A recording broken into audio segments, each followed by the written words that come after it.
Vamos orar juntos. Santo e misericordioso Deus Pai, que criou os céus e a terra e todas as coisas, que governa toda a história deste mundo e conduz a vida de cada pessoa, tanto a vida como a morte, a felicidade e o sofrimento. Quando estávamos vivendo neste mundo cheio de pecado, sem nenhuma esperança, o Senhor teve misericórdia de nós e pelo sangue precioso de Jesus Cristo derramado na cruz, nos salvou e nos fez filhos de Deus. Te agradecemos por isso. O Senhor nos deixou neste mundo para cumprirmos a vontade de Deus, nos colocou como membros dentro da igreja, que é o corpo do Senhor, e nos permite viver juntos como parte desse corpo. Também agradecemos porque sempre nos sustenta com a palavra, acrescenta o poder do Espírito Santo, nos faz amar uns aos outros dentro da comunhão e nos leva a pregar este evangelho ao mundo. Nestes últimos tempos, o Senhor confiou à nossa igreja o Evangelho do Reino de Deus e continua nos guiando para pregá-lo. Também agradecemos porque tem enviado missionários a vários lugares do mundo para levar este Evangelho. Pedimos que o Senhor cuide das famílias dos missionários e que, por meio da palavra que eles pregam, muitas almas sejam salvas e que as igrejas do Senhor sejam firmemente estabelecidas em cada lugar. Neste momento, está acontecendo o retiro de primavera no centro de retiros em Gwangju. Muitas novas pessoas estão ouvindo a palavra com desejo no coração. Que elas possam ouvir o Evangelho da salvação por meio da palavra da verdade e da graça, e que o Senhor toque cada uma com suas mãos misericordiosas, opere no coração delas e as conduza à salvação para que se tornem filhos de Deus.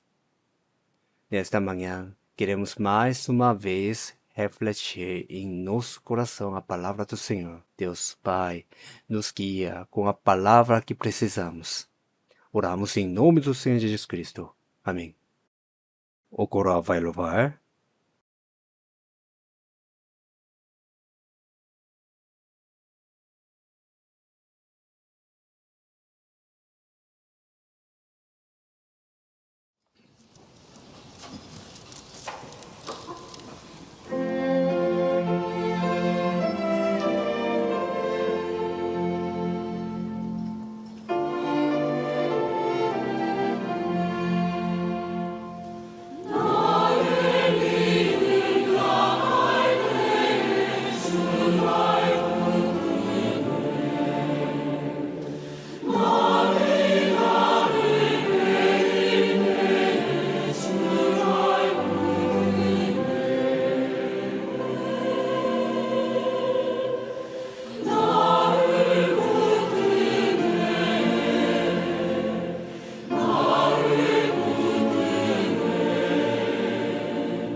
Vamos procurar Judas.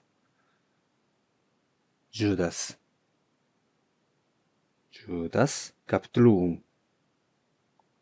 Versículo a partir do 1 até 4. Judas, capítulo 1, de 1 a 4.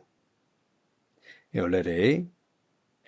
Judas, servo de Jesus Cristo, e irmão de Tiago, aos chamados, santificados em Deus Pai e conservados em Jesus Cristo, misericórdia e paz e amor vos sejam multiplicados.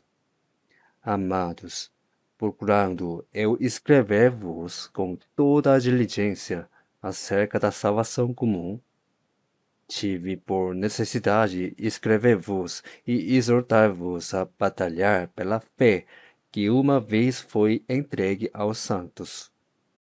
Porque se introduziram furtivamente a alguns, os quais já antes estavam escritos para este mesmo juízo, homens ímpios, que convertem em dissolução a graça de Deus e negam a Deus, o único dominador e Senhor nosso Jesus Cristo.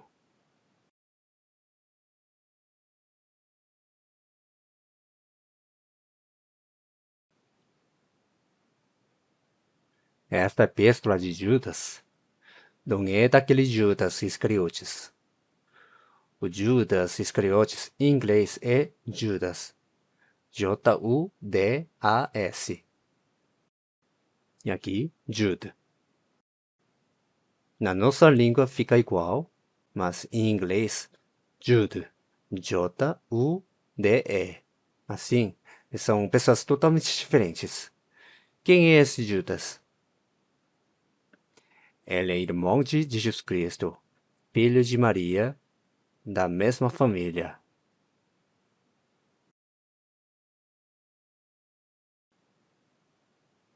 O irmão dele, Tiago, também é irmão de Jesus. E esse Judas também, até Jesus ser crucificado, morrer e ressuscitar, não acreditava que Jesus era o Cristo.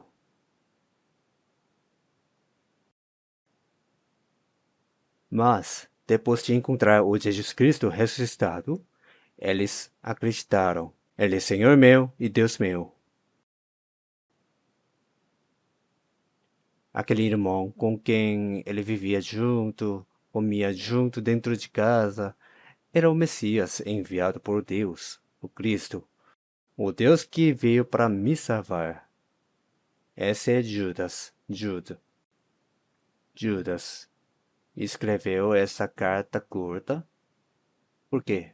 Porque falsas doutrinas, a heresia estavam entrando na igreja continuamente. Então, ele escreveu para alertar e fazer a igreja tomar cuidado com isso. Hoje não dá para estudar toda a carta de Judas, mas, especialmente, como está no versículo 3, queremos ver mais profundamente sobre a salvação que recebemos em comum. Isso é algo que já ouvimos muitas vezes no seminário bíblico. Essa salvação é a chave para resolver os problemas da vida. Assim como uma chave abre uma fechadura, se você abre na terra, também será aberto no céu. A chave para resolver todos os problemas da vida que podem ser abertos aqui na terra é justamente a salvação. O ser humano não consegue entender a vida por conta própria, por mais que estude. É como se os porcos passassem a vida inteira pesquisando entre eles. O que é um porco? Não tem resposta. Por isso, os filósofos passam a vida inteira estudando o que é a vida, mas também não tem resposta. Nem a filosofia consegue resolver os problemas da vida. Confúcio disse nos Analectos: me dizem, onde está? Me dizem, ou seja, se não entendemos nem a vida, como vamos falar da morte? Assim disse. Ou seja, o ser humano pergunta ao próprio ser humano: o que é o homem? De onde veio e para onde vai? essa vida de nascer e envelhecer, adoecer e morrer. Afinal, o que é isso? Não tem como saber. Precisa perguntar a Deus que me criou. O homem vive uma vida curta, mas depois da morte entra em um mundo eterno. Até aqueles que diziam com firmeza, morreu, acabou, também entram nesse mundo eterno depois da morte. A lagarta não sabe, mas entra no casulo e depois sai como uma linda borboleta. Ela nem imagina que vai se tornar uma borboleta. O ser humano é a mesma coisa. Quando Deus criou o homem, não foi para viver somente neste mundo, mas para viver com Deus, em glória no mundo eterno. Por isso, assim como dentro de uma semente já tem a flor preparada, e dentro do ovo já tem o pássaro preparado, Deus colocou a eternidade dentro do nosso coração. Como está em Eclesiastes capítulo 3, versículo 11 na Bíblia, Deus colocou no coração do homem o desejo pela eternidade. Mas na Bíblia em inglês diz assim: He has also set eternity in the heart of man. Ou seja, Deus colocou a eternidade dentro de nós. Assim como quando se planta uma semente, nasce uma flor, e quando o ovo é chocado, nasce um pássaro. Da mesma forma, depois que morremos, entramos na eternidade. O que vemos com os olhos não é tudo. O camarão que vive no mar não conhece o mundo do coelho que vive na montanha. Existem muitas coisas que nós simplesmente não sabemos. Hoje em dia, a gente anda com o celular o dia inteiro, de manhã até a noite, a ponto de não conseguir viver sem ele. Mas como todas essas funções funcionam? Quando ligamos com o celular, por exemplo, falamos com alguém lá na África com celular. Como isso é possível? Explica aí. A gente não sabe, mas usa mesmo assim, não é? Dentro dele tem música, tem vídeo, tem tantas funções que nem sabemos todas. Hoje em dia, a pessoa come e nem paga com dinheiro, só encosta o celular e pronto. Se você falasse isso para um senhor lá da época bem antiga, ele nem acreditaria, talvez até brigaria com você, não é? Mas nós não sabemos como isso funciona.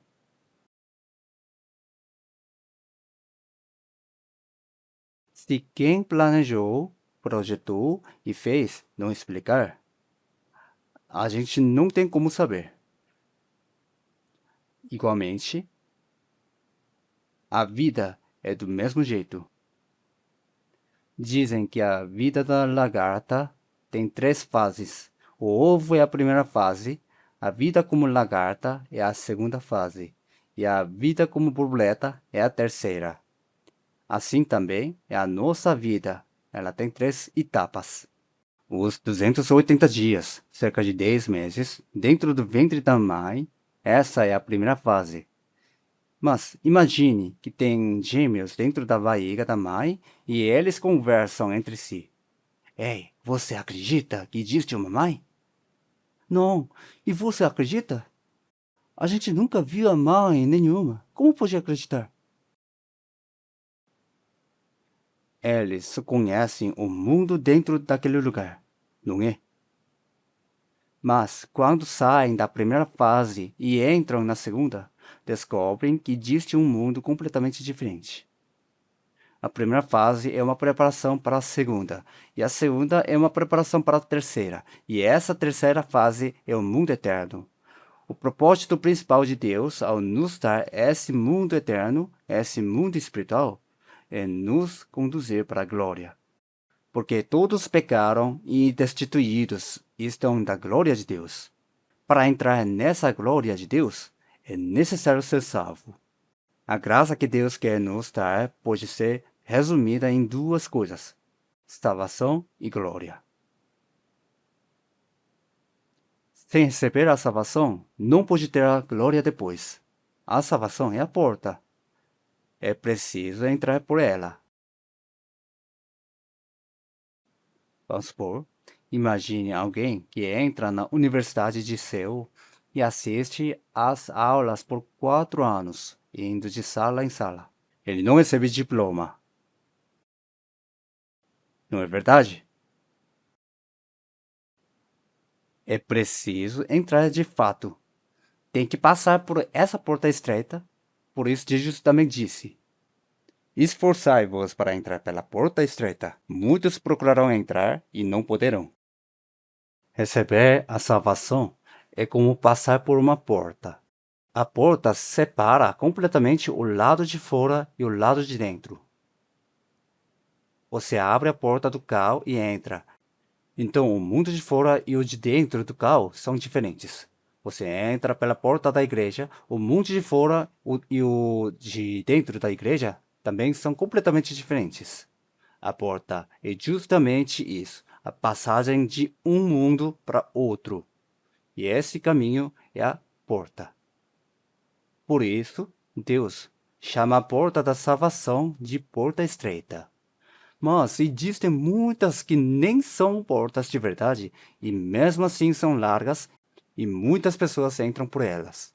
A porta que leva à morte é larga, o caminho também é largo e são muitos os que entram por ele. É preciso passar por essa porta da salvação para depois receber aquilo que Deus ainda quer nos dar. A salvação é dada igualmente a todos, mas a glória é diferente. Deus nos dá a oportunidade de viver a vida de fé segundo a vontade do Senhor, para que possamos entrar nesse mundo de glória. Os problemas da vida não são só desta vida aqui. Eles só se resolvem de verdade quando alcançam a eternidade.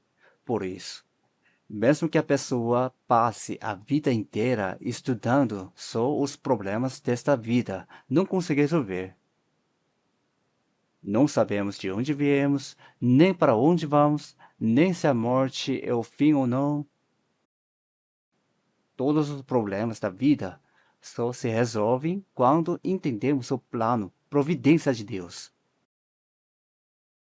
Como foi Deus que fez tudo, somente Deus, Ele, sabe a resposta. Este mundo limitado em que vivemos agora, onde nem vivemos 100 anos, está ligado a um mundo eterno espiritual. Esse mundo espiritual existe, esse mundo eterno existe, e nós estamos em contato com esse mundo que não vemos. Eu já vi na TV, no passado, um médium fazendo um ritual, recebendo o espírito, andando sobre uma lâmina afiada. A lâmina estava tão afiada que, ao encostar um papel, o papel rasgava na hora.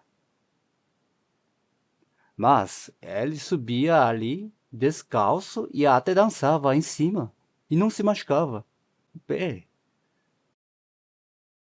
Isso é possível? Quando olhamos do ponto de vista científico, isso pertence ao mundo espiritual. Essas coisas espirituais muitas vezes são chamadas de milagres, e Deus mostrou muitas dessas obras ao longo da história de Israel. Nós estamos ligados ao mundo espiritual. Deus, que está nesse mundo espiritual, disse com os profetas: Moisés, escreve isso em um livro. Jeremias, Ezequiel, filho do homem. Esse mundo espiritual está ligado ao mundo humano. Nós estamos vivendo neste mundo limitado, mas isso é para, no fim, estarmos ligados ao mundo espiritual. E nesse mundo espiritual, nesse mundo eterno, só existem dois destinos: ou o céu eterno ou o inferno eterno, um dos dois. Por isso, Deus deseja que todos sejam salvos e entrem no céu eterno. Mas as pessoas acham que sabem demais, rejeitam isso e até se opõem. Dizem: este mundo é melhor. Isso aqui é tudo. e vivem com esse próprio pensamento curto, limitado. Nós, por outro lado, entendemos que a nossa missão é fazer com que elas conheçam que Deus existe e anunciar esta palavra para que possam entrar no céu eterno e receber a vida eterna. Não é? O caminho para entrar no céu é apenas um. Só existe um caminho, a salvação. Não é mesmo? E o que é essa salvação? É justamente passar por essa porta estreita. A Bíblia diz que passar pela porta estreita é receber o perdão dos pecados. Receber a salvação não é por boas obras, nem por guardar perfeitamente a palavra de Deus e tentar se tornar puro por si mesmo. Isso é impossível, mas a salvação vem somente assim, ouvindo o evangelho que Deus nos dá, crendo e recebendo no coração. Em Lucas capítulo 1, versículo 77, dar conhecimento da salvação na remissão dos seus pecados. A salvação vem pelo perdão dos pecados. Para receber esse perdão, tem uma coisa que a pessoa precisa fazer uma vez na vida: conhecer a si mesmo. Como disse Sócrates, conhece-te a ti mesmo. É preciso saber quem eu sou. Aos olhos de Deus, o homem está completamente manchado pelo pecado em toda a sua vida, como um vermezinho. Nesse estado, não pode entrar no céu. O céu é um lugar onde não existe pecado nenhum. Não existe injustiça. Se tiver até o menor pecado, não pode entrar no céu. Por quê? Porque o céu é um lugar onde essas coisas não existem e só pode entrar quem não tem isso. E o que é necessário para receber essa salvação? Justamente arrependimento e fé. Por isso, o Senhor Jesus disse: a vida eterna, ou seja, ir para o céu, que te conheçam a ti só, por o único Deus verdadeiro, e a Jesus Cristo a quem enviaste. Quando conhecemos o único Deus verdadeiro, vemos que Deus é justo, santo e bom. Mas, para entrar no céu, é preciso estar de acordo com esse padrão, mas eu não sou justo, nem santo, nem bom como Deus. E isso se chama pecador. Com essa condição, não posso entrar no céu. Quando eu entendo e reconheço isso, então eu busco a misericórdia de Deus. Senhor Deus, não mereço. O Senhor pode resolver esse meu pecado e me leva para o céu, por favor. Ver assim diante de Deus, isso é arrependimento. E quando a pessoa vem a Deus dessa forma, tem a salvação que Deus já preparou por meio de Jesus Cristo, por meio da redenção. Jesus recebeu em seu próprio corpo toda a maldição e o juízo pelos nossos pecados. Derramou seu sangue e morreu, apagando todos os pecados, purificando completamente, tirando o pecado. Purificar os pecados, ou seja, tirar e lavar os pecados. Depois de realizar essa obra de purificação, ele está sentado à direita de Deus. E é nisso que nós cremos. O mais importante é conhecer corretamente o conteúdo desse evangelho. Por isso, sem conhecer a Bíblia, não é possível receber a salvação. Existem três elementos essenciais, com certeza. Está em Hebreus capítulo 9, versículo 12. Nem por sangue de bodes e bezerros, mas por seu próprio sangue, entrou uma vez no santuário, havendo efetuado uma eterna redenção. Aqui existem três pontos importantes. O primeiro é de uma vez. Quantas vezes Jesus tirou os nossos pecados? De uma vez. Como está escrito, ele ofereceu a si mesmo uma única vez. E disse, está consumado. Ele se entregou uma vez por todas, como oferta pelo pecado, como sacrifício pela culpa. E também está escrito, onde você vê a salvação também, batalhar pela fé que uma vez foi entregue. Acabamos de ler isso, né? Da mesma forma, quando recebemos a salvação, recebemos de uma vez. É um entendimento que vem. Aham, é isso mesmo. E naquele momento, de uma vez só. Quando Deus salva, Ele salva de uma vez. Em Zacarias capítulo 3, versículo 9, diz que num só dia, o Senhor Jesus tirou a iniquidade desta terra, num só dia. O segundo ponto é pelo sangue de Jesus. Pelo sangue de Jesus. A Bíblia diz que Deus comprou a igreja com o seu próprio sangue. E também diz, pelo seu sangue recebemos a redenção, isto é, o perdão dos pecados, pelo seu sangue. Por isso, em Hebreus capítulo 9, versículo 22, sem derramamento de sangue não há remissão. Então, antigamente, diziam assim, se alguém dá testemunho e não fala do sangue, ela tem que ouvir de novo, né? Porque é certo. Assim como você não pode ir ao supermercado e comprar sem dinheiro, sem o sangue de Jesus Cristo, nunca podemos receber a salvação.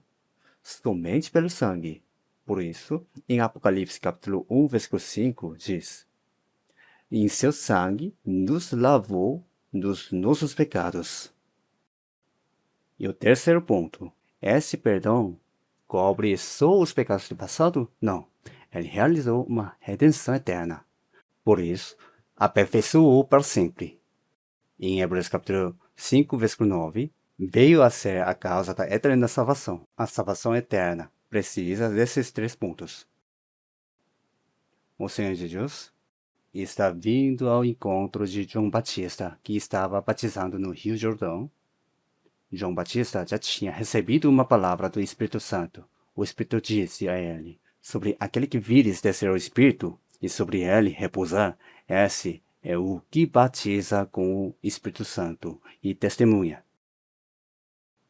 João estava batizando com o batismo de arrependimento no Rio Jordão. Vocês sabem o que é esse batismo de arrependimento, não é? O batismo de arrependimento é, por exemplo, uma pessoa reconhece, eu criei em Deus, vivi dentro da religião, judaísmo, guardei a lei, o sábado, dei o dízimo, orei, mas não sou justo nem santo como Deus. No fim, sou um pecador que só pode ir para o inferno. Reconhecer isso e admitir, eu não tenho saída, estou condenado. Entrar na água e sair dela representa isso. As pessoas estavam ali, em fila, esperando para receber esse batismo. E naquele momento Jesus chegou. Então João disse, eis o Cordeiro de Deus que tira o pecado do mundo. Ao ouvir isso, aqueles que tinham recebido o batismo de arrependimento pensaram, ah, eu estava condenado por causa do meu pecado, mas esse é o Messias, o Cristo, que foi prometido no Antigo Testamento. É ele mesmo? Uau! Então é ele, o Messias, o Cristo, que vai derramar o sangue e perdoar meus pecados para sempre. No momento em que a pessoa crê nisso, ali mesmo, nas águas do Jordão, ela recebe a salvação naquele instante. Não é assim? És o Cordeiro de Deus que tira o pecado do mundo. Todos os pecados. Por isso, um dos malfeitores na cruz, ao lado do Senhor Jesus, naquele momento, de uma vez. Ah, aquele que está morrendo ao meu lado, derramando sangue, é o Messias, o Cristo que está levando diante de Deus todos os meus pecados, os grandes, os pequenos, até os menores, tudo o que cometi em pensamentos, palavras e ações, e está sendo julgado no meu lugar. Ele creu nisso e disse, Senhor, lembra-te de mim quando entrares no teu reino. Me lembre, por favor. O Senhor Jesus, conhecendo o coração dele, Vendo que ele reconhecia que estava morrendo por causa do seu pecado, disse: Hoje estarás comigo no paraíso. Não precisa de mais nada, não é verdade? Mas sempre o diabo nunca fica parado. Existem outros evangelhos neste mundo, outro Jesus e outro Espírito. Por isso, em 2 Coríntios capítulo 11, versículo 4, está escrito: Porque se alguém for pregar-vos outro Jesus que nós não temos pregado, ou se recebeis outro Espírito que não recebestes, ou outro Evangelho que não abraçastes, com razão o sofrereis. Mesmo hoje, existem muitas pessoas que pregam outro Jesus, outro Espírito e outro Evangelho. Existem muitos pastores que estão pregando o outro Jesus. Em Mateus capítulo 7, versículo 21, nem tudo o que me diz, Senhor, Senhor, entrará no reino dos céus, mas aquele que faz a vontade de meu Pai que está nos céus. A vontade do meu Pai, que está nos céus, é que as pessoas sejam salvas, recebam a vida eterna e nasçam de novo. Mas, em vez disso, não fazem isso. Muitos me dirão naquele dia: Senhor, Senhor, não profetizamos nós em teu nome? E em teu nome não expulsamos demônios? E em teu nome não fizemos muitas maravilhas? E então lhes direi abertamente: o Senhor Jesus disse, né? Nunca vos conheci. Apartai-vos de mim, vós que praticais a iniquidade. Então, esse pastor que diz: profetizamos em nome do Senhor, que Jesus ele estava pregando? Era outro Jesus. Como creram em um outro Jesus, não era o Filho unigênito que Deus enviou, Jesus Cristo. Por isso, ele diz: Eu nunca vos conheci. Você diz que nasceu na igreja? Eu não te conheci, nem quando você estava no ventre, nem quando estava na escola dominical ou na escola teológica, nem quando foi ordenado pastor, nem quando pregava aos domingos, nem quando expulsava demônios. Em nenhum momento eu te conheci. Apartai-vos de mim, vós que praticais a iniquidade. Era preciso passar por essa porta, mas não passaram. É por isso que a salvação é algo tão importante. Como escaparemos nós se não atentarmos para uma tão grande salvação? Como está em Hebreus capítulo 2, versículo 3, é uma grande salvação. Primeiro, Deus, antes de tudo, olha justamente para isso. Dizem que um pastor e sua esposa saíram para evangelizar. Eles trancaram a porta de casa com chave, mas quando voltaram à noite, viram a luz acesa e 3 pessoas andando dentro da casa. Ué? Como tem gente dentro da nossa casa? A chave só está com a gente. Então eles abriram a porta e entraram. Ah, pastor, chegaram agora? O senhor trabalhou tanto hoje, então nós preparamos comida, limpamos a casa e até lavamos a roupa. Então, e o que o pastor diria nessa hora? Ah, muito obrigado. Será? Não. Ele diria: Como vocês entraram aqui? Como vocês entraram aqui? Aquele que não entra pela porta é ladrão e salteador. Como entraram aqui? A salvação é tão importante assim. O importante é como você entrou. Não é? Mesmo que alguém estude 10 anos na Universidade de Seul, se não entrou pela porta da admissão, não recebe diploma, não é verdade? A salvação é assim tão importante, mas o problema é Satanás. Ele traz outro espírito, faz as pessoas falarem em línguas, faz sinais e milagres. Mas Deus diz: a esse cuja vinda é segundo a eficácia de Satanás, com todo o poder e sinais e prodígios de mentira, porque não receberam o amor da verdade para se salvarem. Toda atividade espiritual feita sem ter recebido a salvação vem do espírito de Satanás. É um outro espírito. E também existe outro evangelho. Hum, como assim a pessoa é salva de uma vez só? Isso é orgulho. Estamos nos esforçando há anos, nem sabemos se realmente somos salvos. Só depois de morrer vamos saber. De uma vez só? Como pode ser só pelo sangue de Jesus? Eu preciso frequentar a igreja sem falta, me esforçar, fazer algo diante de Deus para então ser salvo. Tudo isso é outro evangelho. Os pecados originais foram perdoados, mas os pecados que eu cometo agora, essas ideias são uma redenção ilimitada. Os pecados do passado foram perdoados, mas e os do futuro, o que fazer? Tudo isso é outro evangelho. Existem muitos assim neste mundo, mas nós conhecemos o evangelho verdadeiro e quando o entendemos, não tem mais dúvida, não é verdade? Se Jesus voltar agora nos ares, eu vou subir. Quem tem certeza disso, bata palmas 3 vezes. Vamos lá? Quem não bateu é porque não tem certeza. Mas quem tem essa certeza, tem mesmo. Mesmo que morra agora, mesmo que coloquem uma faca, mesmo que morra, os martírios não tiveram medo da morte, porque já tinha recebido a salvação. Se me matarem agora, eu vou direto para o céu. Em vez de viver mais alguns dias neste mundo, prefiro viver mais alguns dias no céu. É assim que eles veem essa salvação. Na Bíblia, essa salvação é explicada em 3 etapas. Vocês já aprenderam, não é? A Bíblia fala da salvação dividindo em 3 partes. A primeira é chamada de justificação, ou seja, ser declarado justo. Recebemos a justiça. Isso é justificação pela fé.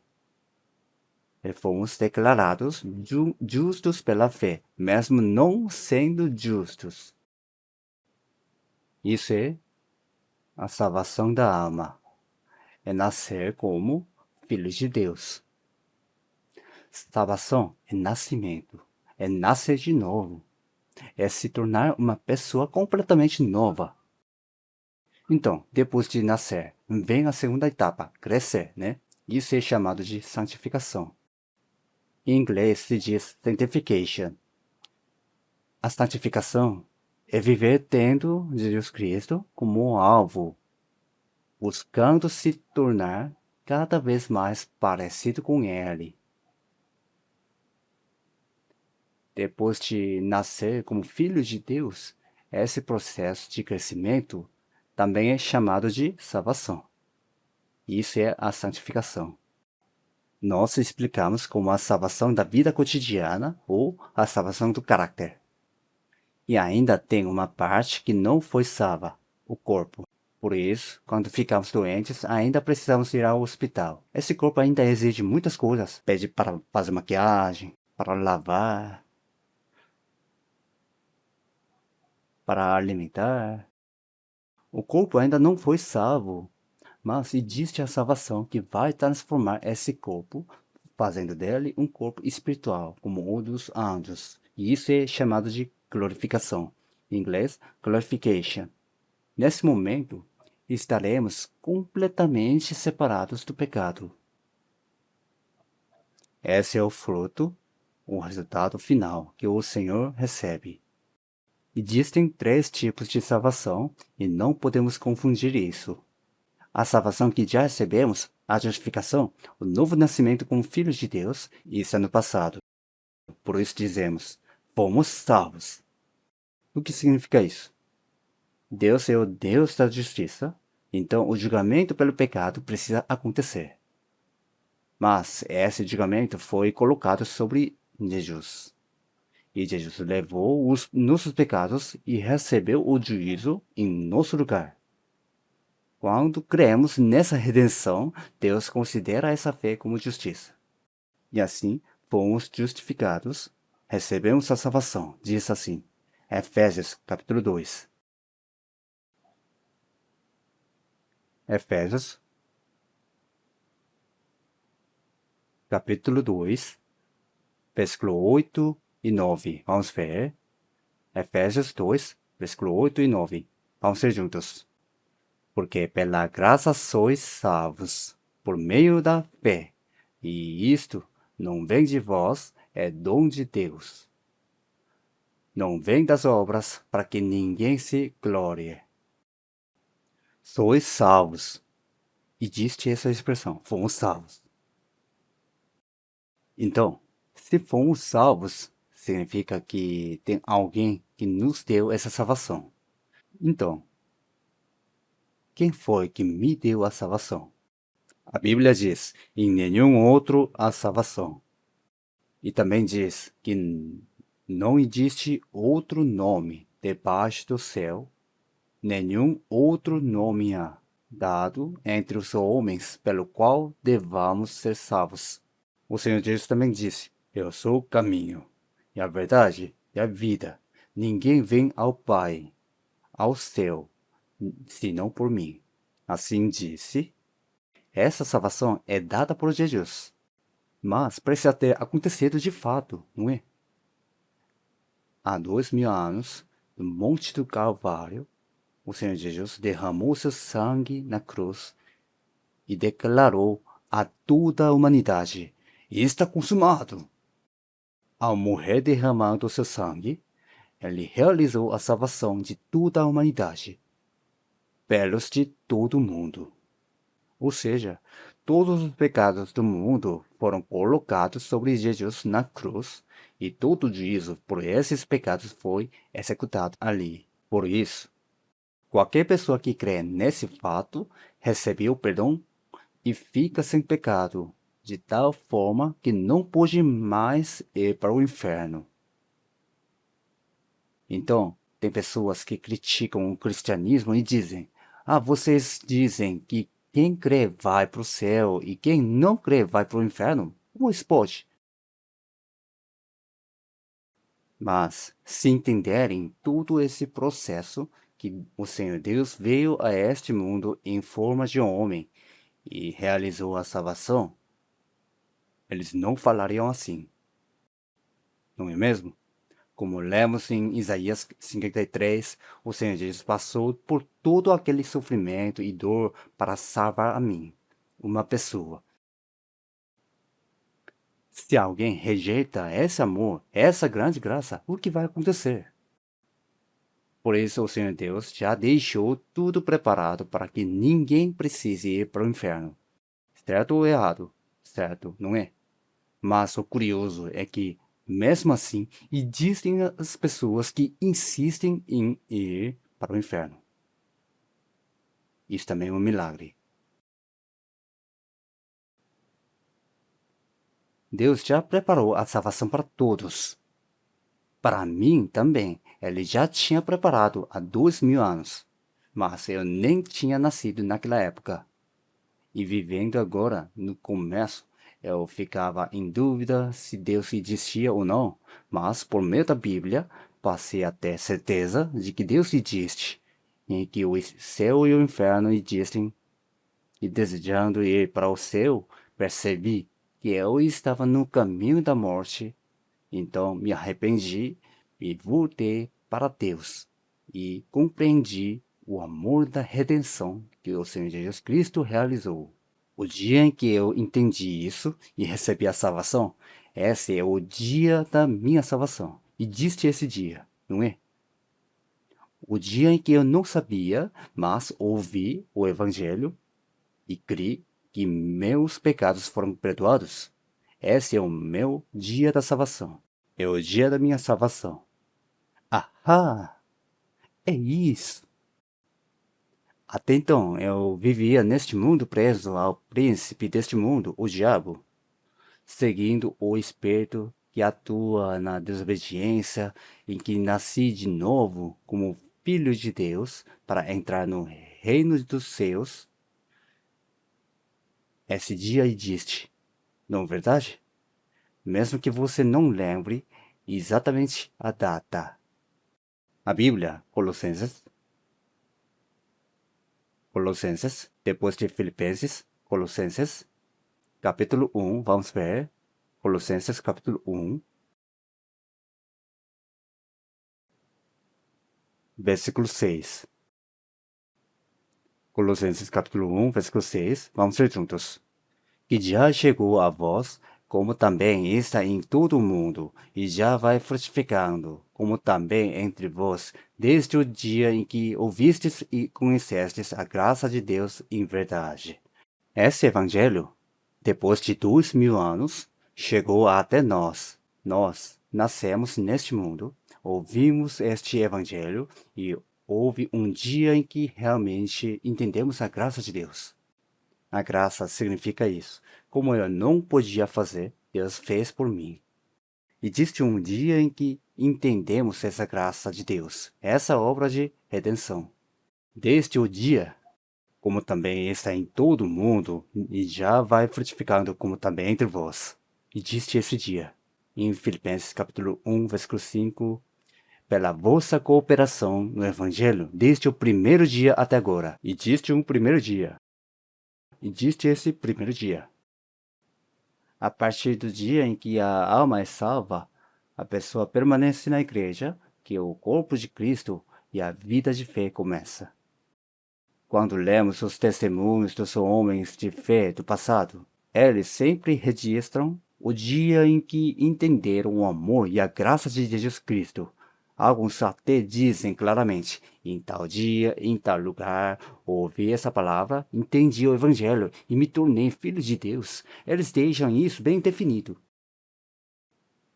E a Bíblia também distingue claramente o antes e o depois.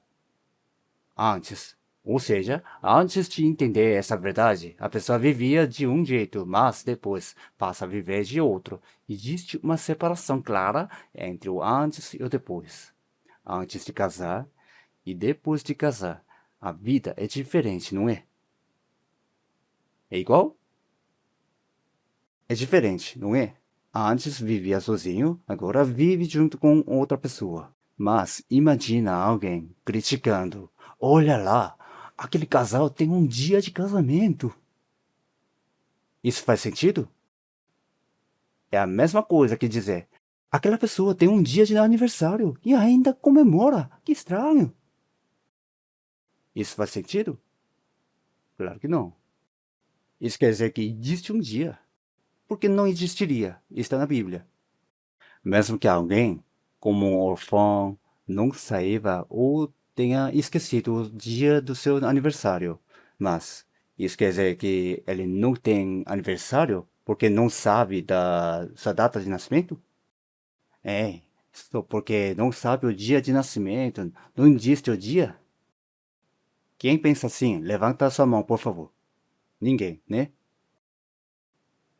Mesmo que ninguém tenha contado nem informado, aquele órfão, o menino, com certeza nasceu em um dia ou não. Qual é a prova? Ele está vivo agora. É a mesma coisa. Se um casal vive junto, por quê? Porque existe um dia em que se casaram, com certeza. Por isso, quando lemos a biografia de homens de fé, alguns dizem assim: eu tenho dois aniversários.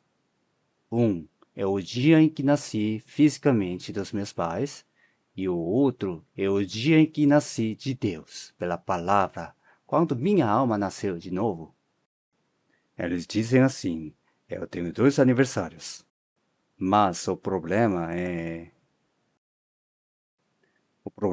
que algumas pessoas criticam dizendo, eles dizem que só é salvo quem tem um dia, um mês, uma data exata da salvação. Não, isso é distorcer o que foi dito, não é mesmo?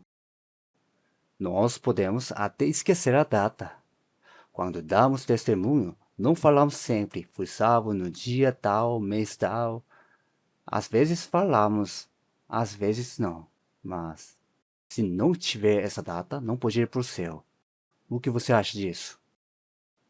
Não é? Ser visto como filhos dos meus pais é porque houve um dia em que meus pais me deram a luz. Não é verdade? É disso que se trata a salvação da alma. Agora eu nasci como filho de Deus, e sobre esse novo nascimento, em Efésios, capítulo 2, versículo 10, também diz: somos feitura sua. Somos criados para as boas obras. Fomos criados, fomos feitos. Em 2 Coríntios capítulo 5, versículo 17, diz: somos uma nova criatura. Ou seja, nascemos de novo. Nascemos como uma pessoa completamente diferente. Isso é algo muito importante. Depois desse novo nascimento, vem a santificação. E essa parte está no presente. Filipenses, antes de Colossenses, capítulo 2. Vamos ver versículo 12. Filipenses 2, 12. Vamos ver juntos? De sorte que, meus amados, assim como sempre obedecestes, não só na minha presença, mas muito mais agora na minha ausência, assim também operai a vossa salvação com temor e tremor. Quem é não salvo acaba se confundindo. Olha, está escrito, operai a salvação. Então eu tenho que operar a salvação? E tenta, como esforço próprio, alcançar a salvação para ir ao céu. Mas essa palavra foi dita para quem? Para quem já foi salvo, para quem já recebeu a salvação. Assim como já recebemos a salvação, como o Senhor Jesus já purificou os meus pecados e me tornou limpo, e agora a vida pura. Agora devemos viver uma vida limpa, separada e santa. É isso que está sendo dito. Por isso, depois de ser salvo, existe alguém que não peca mais? Se a pessoa não pecasse mais depois da salvação, então o Senhor Jesus teria perdoado só os pecados do passado. Mas ele também julgou os pecados futuros. Por quê?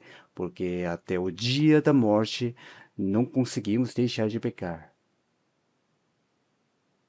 Por isso, quando pecamos depois de ser salvos, precisamos confessar diante de Deus Pai. Isso é chamado de confissão. E também precisamos pedir que Deus nos lave, purifique desse pecado. Confessar e se arrepender.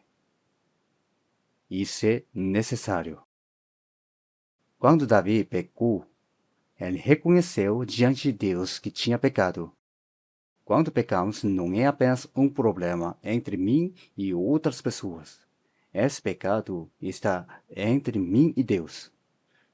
Antes da salvação, Deus não trata imediatamente com o pecado do pecador, mas depois ele reúne tudo, e como aos homens está ordenado morrerem uma vez, vindo depois disso o juízo. Por isso, naquele momento final, quando Deus julga de uma vez, ele trata do pecado. Mas a pessoa que já foi salva vive com Deus, e se tem pecado, a conversa com Deus é interrompida. Surge um problema. A comunhão com Deus é interrompida. Para restaurar essa comunhão com Deus, precisamos reconhecer o pecado e precisamos confessar diante do Senhor Deus e pedir que Ele nos purifique e nos afaste desse pecado. Isso também é chamado de arrependimento. As pessoas se confundem porque existem dois tipos de arrependimento. Primeiro, o arrependimento para a salvação, quando a pessoa reconhece que é pecadora e se volta para Deus, para Jesus. Esse arrependimento acontece uma única vez. É um arrependimento único. Foi esse arrependimento que João Batista dava no batismo. Depois vem o segundo, o arrependimento após a salvação. Cada vez pecamos, devemos orar, reconhecer nosso erro, confessar diante de Deus e nos arrepender. Ou seja, abandonar o pecado e nos voltar novamente. Mas Deus não deixa isso simplesmente passar. Você deve viver para a glória de Deus, mas vai continuar vivendo assim? Se for necessário, Deus disciplina para que a pessoa se afaste daquele pecado. E isso se chama disciplina, castigo. Se a pessoa realmente se arrepende, se volta e abandona o pecado, pode terminar sem disciplina. Mas, se apenas fala que se arrependeu e não muda de verdade, então Deus disciplina para que ela se afaste daquele pecado. Mas se está sem disciplina, da qual todos são feitos participantes, sois então bastardos e não filhos. O Senhor Deus corrige o que ama.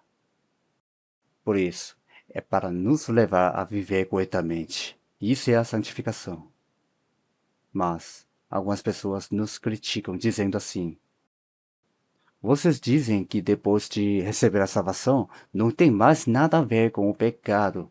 De jeito nenhum. Vá a qualquer igreja no mundo e diz de alguma igreja que ensina a pecar? Ou diz que o pecado não importa? E você fala sem saber. Se nós ensinássemos que depois da salvação pode pecar à vontade, se a nossa igreja ensinasse assim, ninguém ficaria aqui.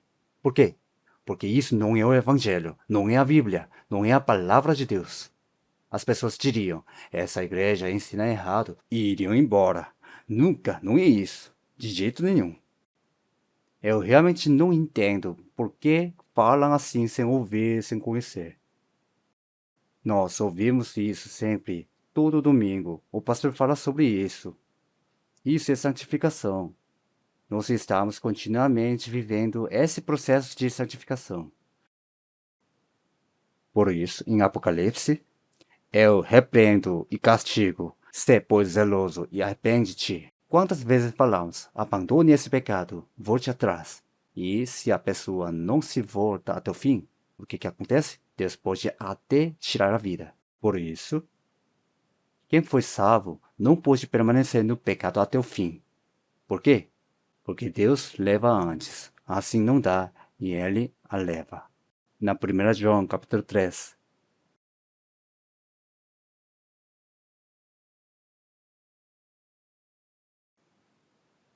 1 João, capítulo 3, versículo 8 e 9. 1 João, capítulo 3, versículo 8 e 9. Vamos ler juntos. Quem comete o pecado é do diabo, porque o diabo peca desde o princípio. Para isto, o Filho de Deus se manifestou para desfazer as obras do diabo. Qualquer que é nascido de Deus não comete pecado, porque a sua semente permanece nele, e não pode pecar, porque é nascido de Deus. Todo aquele que nasceu de Deus, todo aquele que se tornou filho de Deus, não vive no pecado. Ou seja, não consegue continuar pecando. Deus não permite. Em inglês se diz continue to sin. Continuar pecando de forma contínua, intencional. Deus disciplina continuamente para impedir isso. E mesmo assim, se a pessoa não se volta até o fim, essa pessoa não está glorificando a Deus, mas envergonhando. Então Deus a leva. Por isso, não vive no pecado. Por quê? Porque a semente de Deus permanece dentro dela. Por isso, na Bíblia, Deus levou Ananias e Safira. E também, em 1 Coríntios capítulo 5, Deus levou um irmão que fazia adultério. Assim, não dá para continuar. Deus não permite que a pessoa continue no pecado e a leva. Por isso essa palavra é cumprida. Então, dizer que depois de ser salvo, pode viver no pecado sem problema? Não faz sentido nenhum, não é mesmo? Essa é a salvação do caráter. Quanto mais nos aproximamos do Senhor, mais nos tornamos parecidos com Ele. Uma larva, com o tempo de 5, 6, 7 anos, vai tornando quase a forma da cigarra completa. E também a ninfa da libélula, que vive na água, quando está perto de se transformar, já começa a ter a forma da libélula.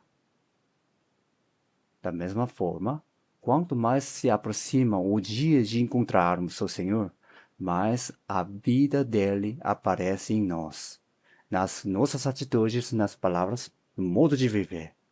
E vamos nos tornando cada vez mais parecidos com ele, não é? Por isso, Colossenses capítulo 1, vamos procurar.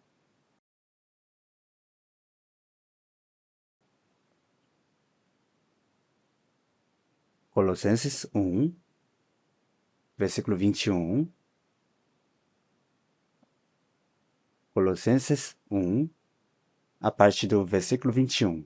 A vós também, que noutro tempo erais estranhos, e inimigos no entendimento pelas vossas obras, mas, agora, contudo, vos reconciliou no corpo da sua carne pela morte, para perante ele vos, vamos ser juntos, apresentar santos e irrepreensíveis e inculpáveis. Deus está nos transformando assim. É verdade, não é? Pouco a pouco.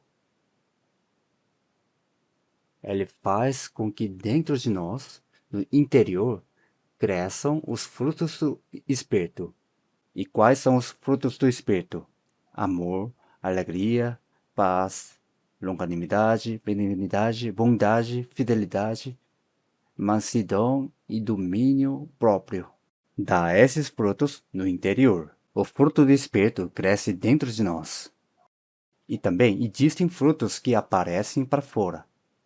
São frutos de vida eterna, frutos de justiça, como servir, ajudar, e também frutos de luz. Esses frutos se manifestam externamente. O Senhor Deus, quando Deus transformar até o nosso corpo, num instante, em um corpo espiritual, esses frutos serão apresentados diante do Senhor. Isso é a glória, isso é o galardão. Se não tem fruto do Espírito no meu coração, não tem glória nem galardão. Acho que todos nós temos isso, não é? Mas quando tem frutos, frutos de vida eterna, de justiça, de luz, como cachos cheios, abundantes, então, quando estivermos diante do Senhor, brilharemos para sempre. Estaremos na glória com um galardão que brilha para sempre. Conforme Tiago capítulo 5, versículo 7. O que o agricultor espera quando trabalha na lavoura não é um fruto precioso? É isso que Deus diz. Agora, o Senhor Jesus Cristo, como a cabeça da igreja, está trabalhando como lavrador, buscando obter frutos preciosos. Ele é o lavrador que está cultivando aqui. Eu sou a videira verdadeira e meu pai é o lavrador. E vocês são varas. Deem frutos. Para dar fruto, vocês, como ramos, como membros, precisam permanecer ligados ao corpo, ligados ao tronco da videira. É isso que ele está explicando. Do fim, qual é o ponto? Deus está buscando frutos. A santificação é o processo de dar fruto. E nessa caminhada, não podemos viver junto com o pecado. Precisamos nos afastar do pecado de qualquer forma. É assim que Deus nos faz crescer pouco a pouco. E daí, sejam santos. Isso significa viver uma vida separada deste mundo. Vivemos neste mundo, mas não como um mundo. É isso que significa ser santo. Assim como o peixe vive no mar, mas por dentro não é salgado. Nós também vivemos neste mundo, mas precisamos viver separados do pecado e essa vida, isso é santidade. Seguir a vontade de Deus. As pessoas deste mundo não fazem a obra de Deus, mas viver para a obra de Deus. Isso é o que Deus chama de santidade. 1 Pedro, capítulo 1. 1 Pedro, capítulo 1. versículo 14 e 15. 1 Pedro, capítulo 1, versículo 15 e 16. Versículos 15 e 16. Vamos ler juntos. Mas, como é santo aquele que vos chamou, sede vós também santos em toda a vossa maneira de viver, porquanto está escrito: sede santos, porque eu sou santo. Viver essa vida santa, isso é o que chamamos de santificação. Então, quando o pecado entra, é necessário confessar, reconhecer e se arrepender.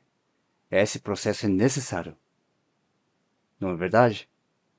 A palavra de Deus diz: se o Filho de Deus vive em obediência, tem galardão. Se vive em desobediência, tem disciplina. E a primeira disciplina que vem é esta: a pessoa não conseguiu ouvir a palavra. Chega o culto de domingo e você diz: não sei porquê, mas sempre me dá sono. Será que isso não é disciplina? Pense nisso. Claro, pode ser algo momentâneo, como ter dormido pouco ou estar doente, mas se isso acontece sempre, então tem um problema. Pode ser que você não esteja vivendo corretamente, ou que Deus não permita ouvir, porque você ainda não está pronto para receber aquela palavra. Então, quem está saudável? Imagine uma criança em um orfanato com outras 10. Todas recebem a comida e comem bem, mas uma diz: não quero, não come de manhã, nem à tarde, nem à noite. Essa criança estaria saudável? Isso é algo muito importante. Então, como podemos viver a salvação no dia a dia? Primeiro, do Espírito Santo, como dizer, precisamos viver recebendo a palavra. O primeiro indicador de alguém que vive bem a vida de fé é justamente isso, a palavra. Como essa pessoa está na hora da palavra. Como ela está recebendo a palavra. Isso é o mais importante. João capítulo 10. João 10, versículo 9 e 10. Evangelho de João capítulo 10, versículo 9 e 10.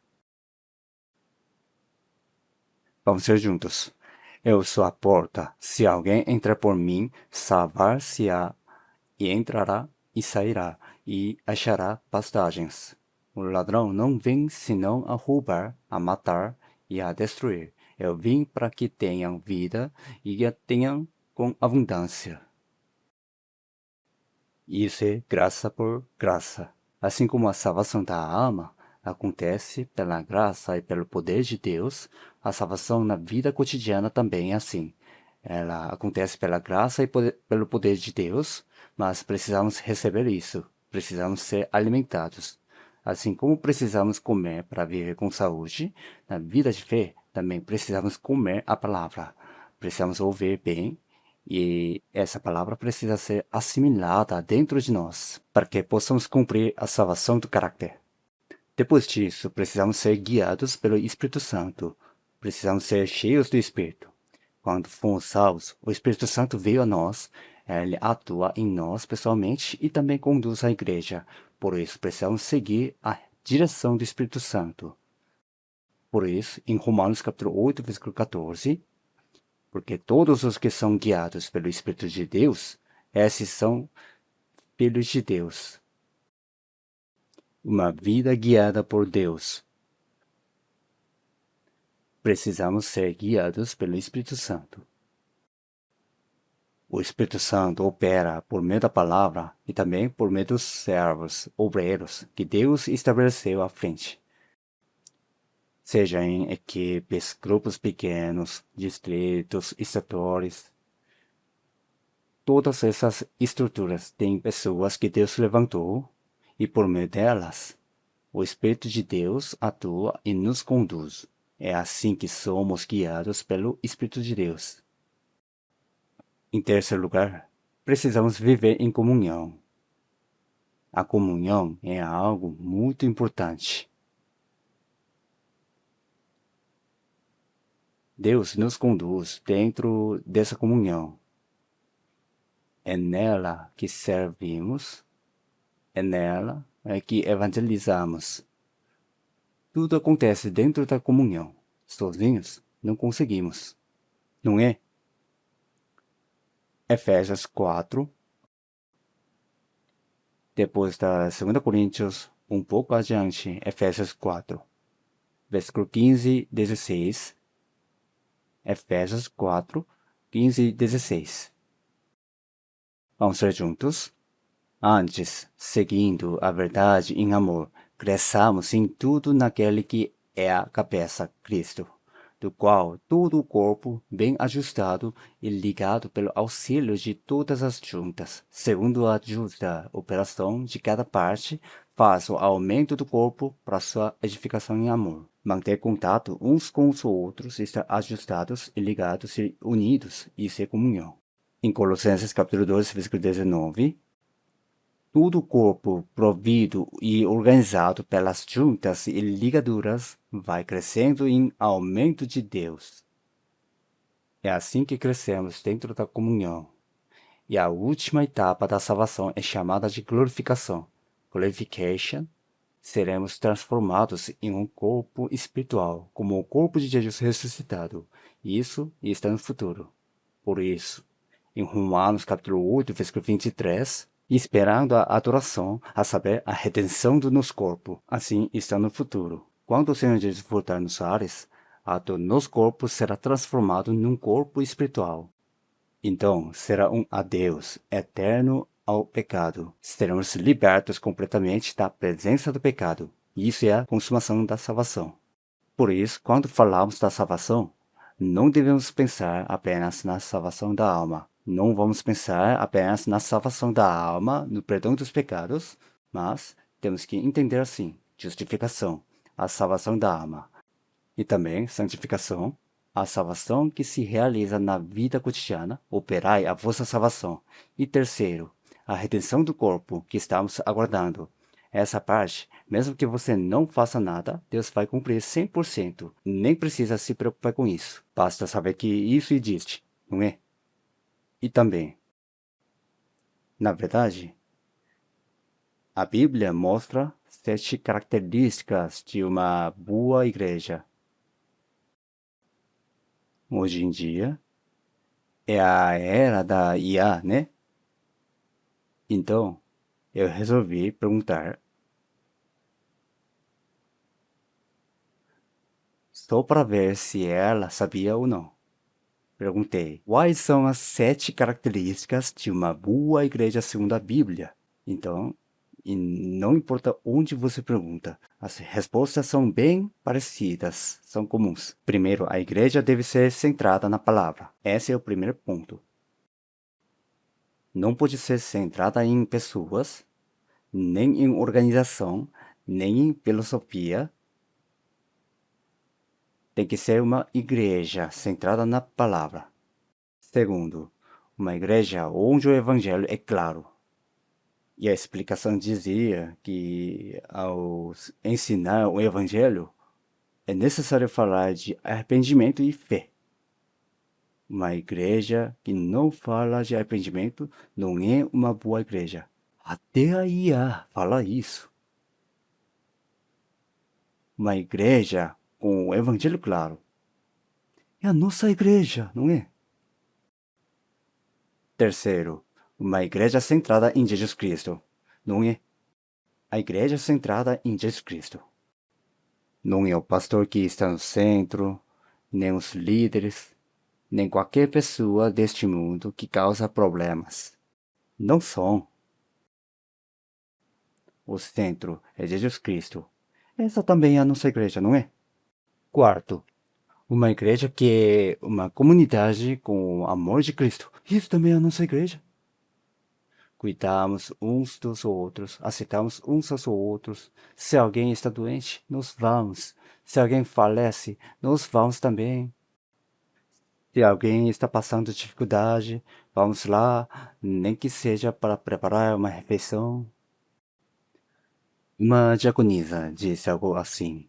Não sei se posso contar, mas ela veio para a nossa igreja e, participando dos grupos, disse: aqui é realmente uma igreja cheia de amor, porque nas igrejas onde ela estava antes, quando acontecia alguma coisa, as pessoas criticavam, falavam mal umas das outras, mas aqui ela diz que não vê nada disso.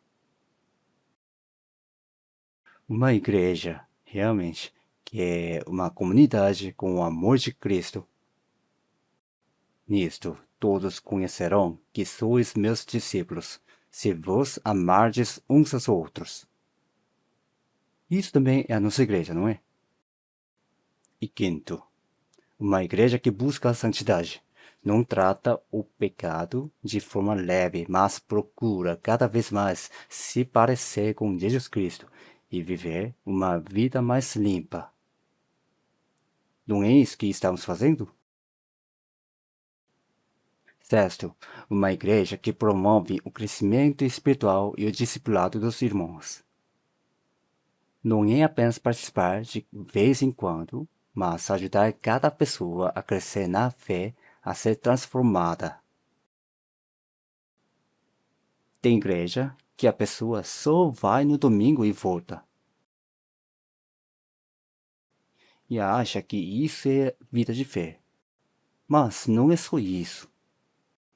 Uma igreja verdadeira ajuda a edificar a fé e forma discípulos de verdade. Colossenses, capítulo 1, versículo 28. Vamos ver. Colossenses 1, versículo 28. Vamos ver juntos. A quem anunciamos, admoestando a todo homem e ensinando a todo homem em toda a sabedoria, para que apresentemos todo homem perfeito em Jesus Cristo. Por isso, os líderes de distritos, os responsáveis de grupo, evangelistas, diáconos e anciãos, todos. Se alguém está meio fraco na fé, vão até essa pessoa para ajudá-la a se firmar. É uma igreja que ajuda no crescimento espiritual e no discipulado dos irmãos. Isso também é o que estamos fazendo. E sétimo, uma igreja missionária. A igreja missionária é a nossa igreja, não é? Uma igreja que prega o evangelho ao mundo inteiro. Como Jesus disse em Marcos capítulo 16, versículo 15, ide por todo o mundo, pregai o evangelho a toda criatura, ide por todo o mundo. Atualmente, temos 182 missionários enviados. São 182 famílias.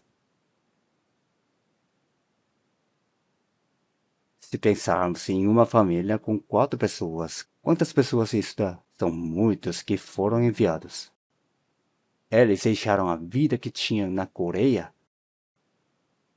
deixaram e foram para lugares totalmente novos, levando apenas o Evangelho, enfrentando muitas dificuldades, confiando no Senhor e perseverando para pregar o Evangelho. Agora, vocês sabem quantas igrejas nossas existem no exterior, não é? Sempre a gente falava 82 países, mas aumentou mais um. Agora são 83 países. E segundo o levantamento que fizemos em março, temos 1.174 igrejas ao redor do mundo. Uma igreja que faz missões até o exterior. Isso é, de fato, uma boa igreja. E dizem que para discernir se uma igreja é realmente boa, precisamos fazer algumas perguntas. A pregação é bíblica ou é só conversa deste mundo? É centrada em Jesus ou centrada em pessoas? O evangelho de arrependimento e fé, é claro?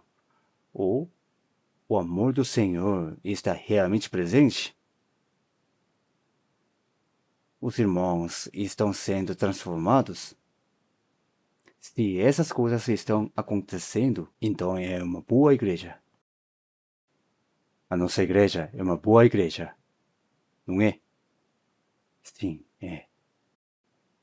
Porque tem pessoas que vieram de outros lugares e elas sabem disso. Nós também sabemos. E o Senhor também sabe, não é mesmo? Hoje vamos encerrar por aqui, vamos orar. O Senhor Deus Pai, muito obrigado. Por meio do sangue que Jesus Cristo derramou na cruz, o Senhor nos salvou, nos colocou como membros dentro da igreja, onde o Senhor atua, e sempre está conosco, nos guiando e nos santificando. Somos realmente gratos. Até o dia em que reencontrarmos o Senhor na sua volta, nos ajuda a servir ao Senhor com dedicação e zelo. Oramos em nome do Senhor Jesus Cristo. Amém.